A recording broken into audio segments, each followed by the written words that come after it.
Hello, everybody. Welcome to our webinar today. My name is Eiko. I'm Chief Commercial Officer at 7Learnings, and I will be presenting today. Maybe some information about the process of how we're going to conduct the webinar. I'm going to start with a 20-minute presentation, and then we will leave some 10 minutes time to answer any kind of questions. So I would ask you to wait with your questions until the end of the presentation. Yeah, welcome also to May, to the month of May. It's getting warmer outside. People tend to be happier at this time of the season, except for the people who have a pollen allergy. The seasonal change is not only nice, it also brings some challenges to retailers, and I think that's true for every seasonal change. If you're a retailer that is buying products on stock and you have to sell them off over a certain life cycle of products. So what happens in the seasonal change, certain products are not in demand anymore. Winter jackets, Christmas trees, lights, but other products are more in demand, barbecues, garden products, summer season, fashion items, and to set optimal prices across the life cycle of a product is not easy, and this is one of the aspects we will be looking at, and how newest technology, machine learning, prediction technology, but also optimization can help to set optimal discounts or optimal prices over the life cycle of a product. But there are a couple of other things we will look at as well. Combining marketing campaigns and pricing campaigns, but also how to deal with long tail products or low selling items, because also here pricing is usually challenging and we don't have a lot of information about these products. Before I start with this content, I would want to give you a short introduction to 7Learnings. 7Learnings is a software company that is offering predictive pricing to retailers. Originally, we are a spin-off of the Freie Universität Berlin, one of the Berlin universities, where we collaborate with the Center of Machine Learning. Our co-founder, Felix Hoffmann, and also CEO, was formerly responsible for the pricing algorithm at Zalando. We have built the system for About You, and we're using our predictive pricing technology across the board in different retail segments, from furniture to pharmacy, electronics, fashion, and all of these different retail segments. And what we do with predictive pricing is that we fundamentally change how optimal prices are being found. And if we look at the operational process, one of the major advantages of predictive pricing is that it makes price steering very intuitive, because it steers prices and finds optimal prices based on your goals and targets. Well, with a rule-based approach, you have to come up with the price rules that fulfill certain targets, like a 5% profit uplift or a 10% revenue uplift, while keeping the margin stable. Predictive pricing is doing this for you. And the way it works and why it can also do this is because it's tapping into the full potential of your data. It uses internal and external data. to forecast the effect of price changes on your main KPIs. So it starts with a forecast of what happens if you change price, what happens to your sales quantities, what happens to your revenues, your profits, and your profit margins. And then it allows you, after these forecasts have been done, to optimize on these forecast results based on your targets. Besides being very intuitive, we test this for each of our clients. We can see that this approach systematically beats a rule-based approach in performance. So on average, we increase the profit by 10% of the clients where we tested it. But let's look at the challenges I talked about beforehand, setting optimal discounts across the life cycle of products. Again, this problem arises in many different retail segments, also in very different forms. Maybe we look at a 6 month or 3 month seasonality. Maybe we are a food retailer and we look at very short life cycles of a product of only a couple of weeks. And there are certain problems that can arise, or things that can go wrong if we price over the life cycle of a product. Mainly, there are two things that we don't want to do. We don't want to oversell items. So we don't want to sell these items that we have on stock and we have to sell over a certain life cycle. We don't want to sell them at a too low price so that we are too fast out of stock, that this is this red scenario that we see here. And we also don't want to undersell them so that we have a lot of items in stock at the end of the life cycle of the product.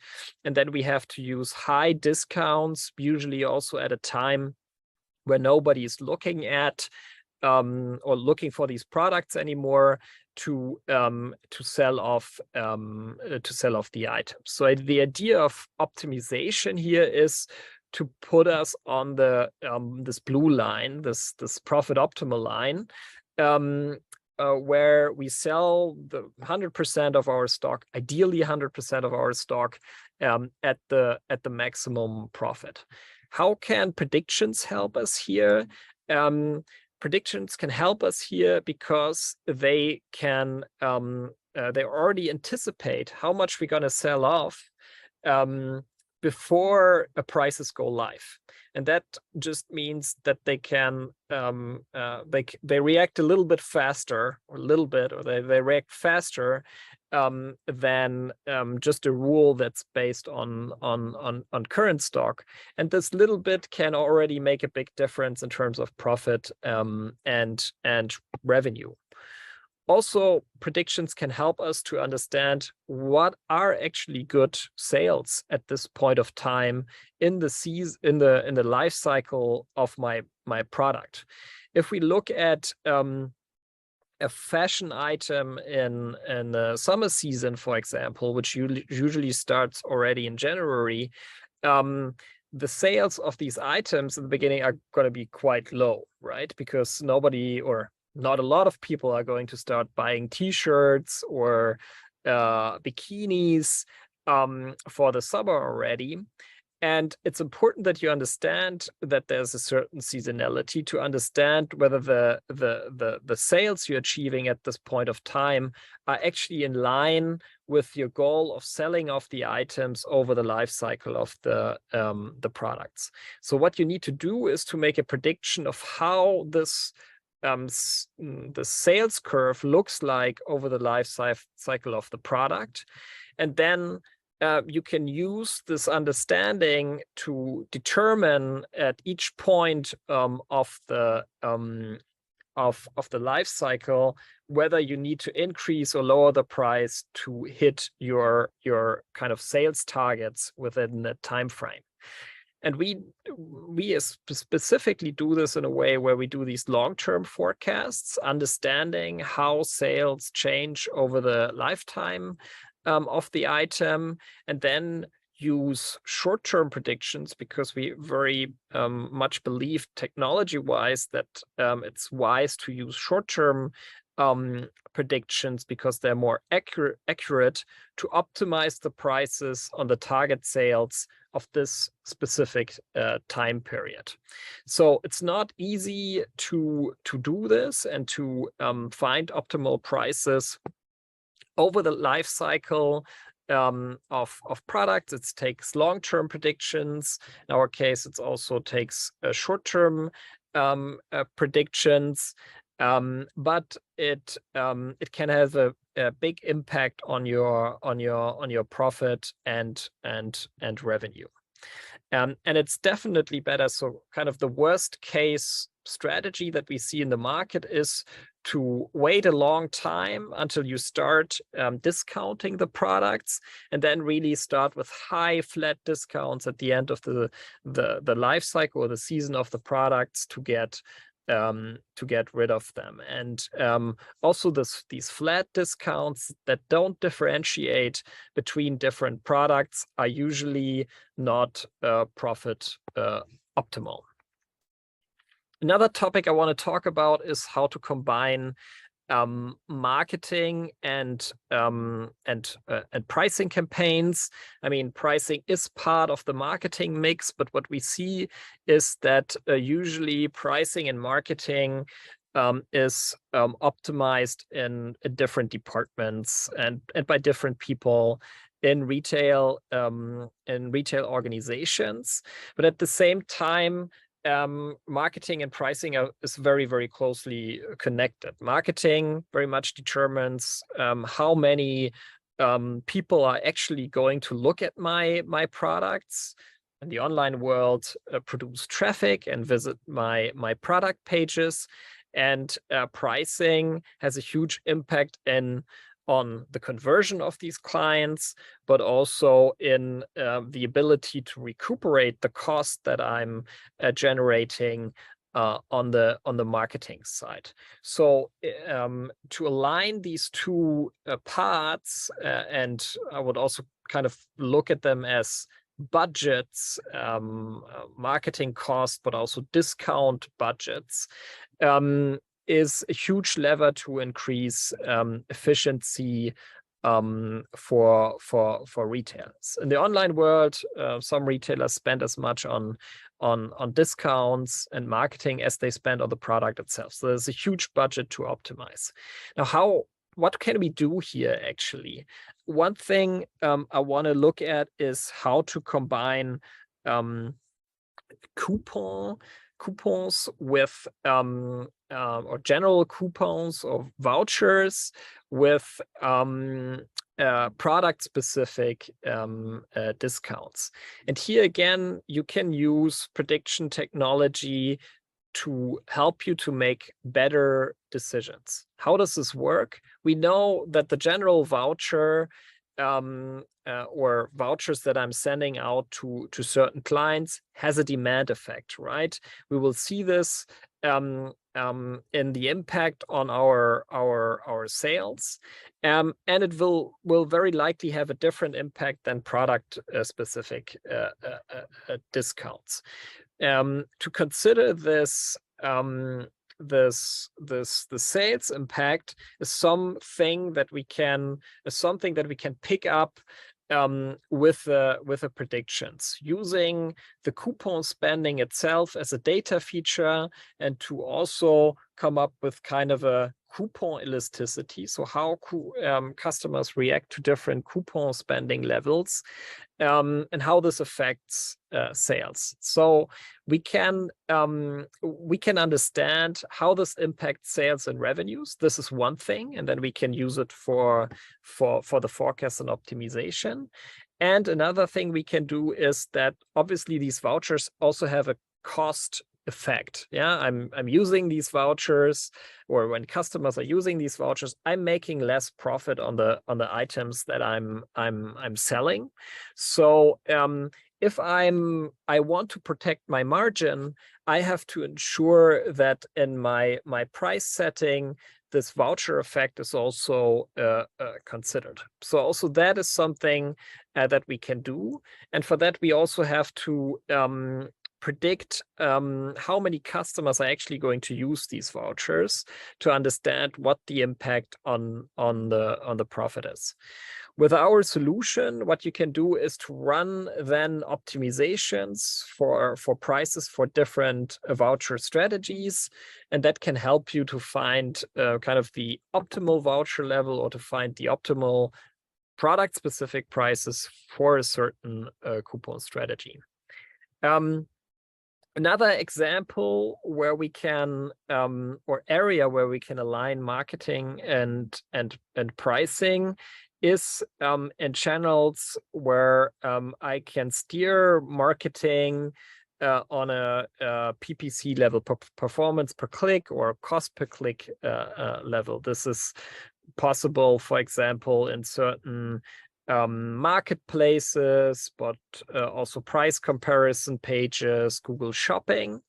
And here the connection between marketing and pricing is even more evident, because I can, with this marketing steering, really directly steer the traffic on a certain product page, and at the same time pricing determines a lot about the conversion of these clients that are using my product page, and also it determines how much profit I'm going to make. Yeah, and it's always important to also recuperate the cost that you are generating on the marketing side. So what you can do here is that you can use forecasting technology and look at also how marketing options in the past, different marketing steering options in the past, influenced sales quantities, and you can model your KPIs like sales, profit, and revenue as a function of your marketing steering and your price steering.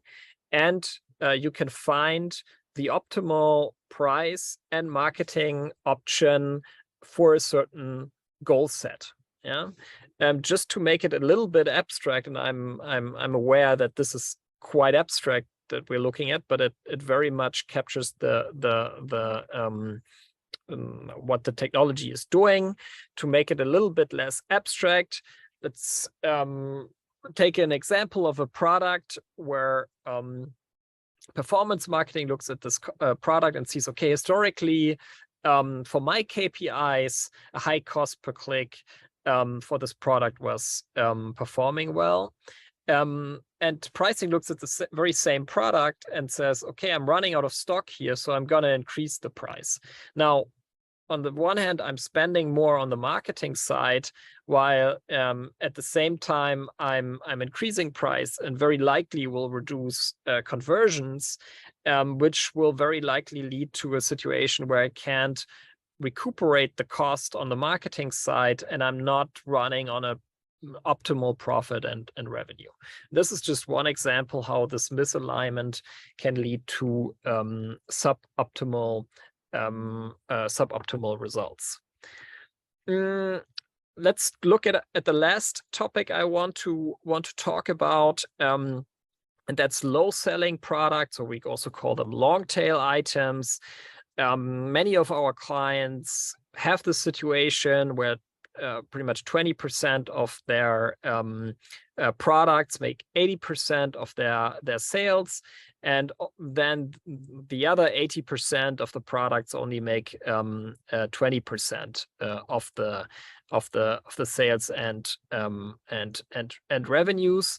And there's not a lot of information about these low selling products. Still, there's room for optimization or setting better prices. And in order to do that, you have to understand how these products react to price changes. So again, estimating price elasticity. And the way you can use also here machine learning to do this, is to learn elasticities across product attributes. Yeah, so this is just one example where we use price itself as an attribute that is determining the elasticity of a product. And you can look at different attributes of your product. This could also be a brand, for example, maybe a Adidas sneaker has a higher elasticity than some no name or less well-known brand sneaker. So what you can do is to use these attributes to find out what are elasticity drivers, and then you can use them to and apply them to items where you don't have a lot of transaction history to come up with elasticities based on the data of this specific product. And that's quite powerful. Also here, you always need to test this, right, to see is this actually resulting in better results. But what we can see if we test it against a rule-based approach, that it does, and that we can actually estimate price elasticity also in situations where we have very scarce data and not a lot of transactions. Yes.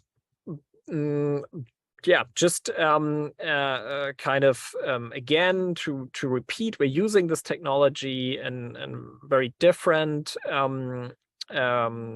retail segments with a focus on B2C, also in all kinds of different channels, online, offline, online also marketplaces or only web shop. If you think these the things I talked about today are interesting for you, please reach out to us, and we would be happy to take a deep dive on your use case. Yeah, thanks again for joining and your attention. And yeah, we can use the last 10 minutes of the webinar to also answer any questions. So please feel free to pose any questions, and I'm happy to answer them.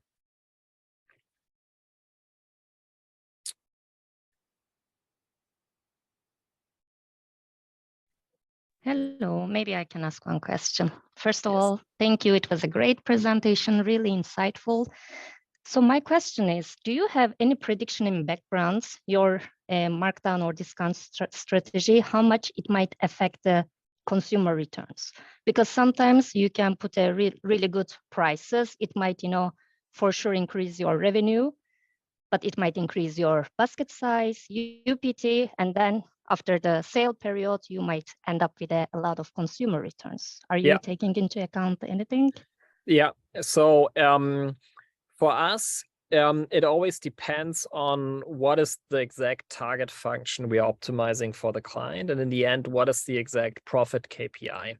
And every retailer is a little bit different, but especially in online sales and in areas with high returns like fashion retail, we usually look at a contribution margin 2 or 3, which also includes returns and cancellations. So what we do is that we build an own model to forecast how the price change will affect returns on an item level, and include that in the profit forecast, and then again also in the optimization. Does this answer your question? Yes, thank you. Yeah, but you are absolutely right. It's a very good question, and you should do this to see how it affects your target function at the end of the day, and especially in in businesses where you have high returns, like fashion, you need to do that. Yeah.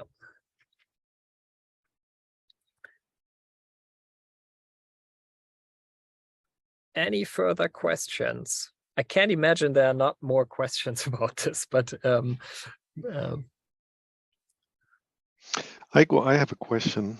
Are you considering cannibalization in that coupon example you gave? So handing out coupons or doing some format of discounting is always having the backside of cannibalization. So I have customer that would usually buy for the normal price that are now in the favor of buying to a discounted or a lower price. And this is something that I have to calculate in when I have to optimize that. Yes. So so you're saying this just to make sure we're talking about the same thing. When you say cannibalization, is this customer would have also bought the product maybe a little bit later at the same price? Is that what you're saying? Or are you saying I'm discounting this product and it leads to lower sales of a different product? No, but what I mean is, so usually you have so the normal background noise where you have a normal number of customers coming every day and buying the product, which is not enough to reach the goal of selling off all the products to a termination date. So I have to lower prices to speed up. And that would mean, let's make an example. Every day I have 5 customers buying that, and then I go for discounting because I want to increase it to, let's say, 10. Yeah. So handing out vouchers or discounts, then I have, of the 5 normally coming customers, also maybe 2 that use the discount, and they would bought it also for the normal price. So this is what I mean by cannibalization. So I cannibalize the normal revenue I make by handing out discounts or vouchers. Yeah, but yes, I mean, I would technically, I think, use a different term than cannibalization for it, but let's not talk about terms. But it's exactly what we do, because we also look at the profit impact of this, right? So we understand that the 5 customers who would have bought for a higher price are now buying it for a lower price, but we also have the effect of more people buying the product, right? And the question is always, what's the impact on your KPIs doing this? What is happening to your profit? What is happening to your margin? What is happening to your revenue? So you have to forecast all of these effects to see how this turns out. And the reality is also that this is very different for different products. Now, there might be items where if you lower the price a little bit, you have a high impact on your sales and revenues. And there might be other items where you do the same thing and the impact is totally different. And that's why it's so important to understand the elasticity of each of these products. But it's important that we're not just looking at increasing top line or optimizing top line, but that we are also looking at what happens on your profit side. And the profit side actually considers exactly what you just said. Does it make sense to sell to more people, or at the end sell more for a lower price, because it can increase my revenue and profit, or is it not? And that's exactly what we're looking at there, or what a prediction general can look at and understand. I hope this answers your question.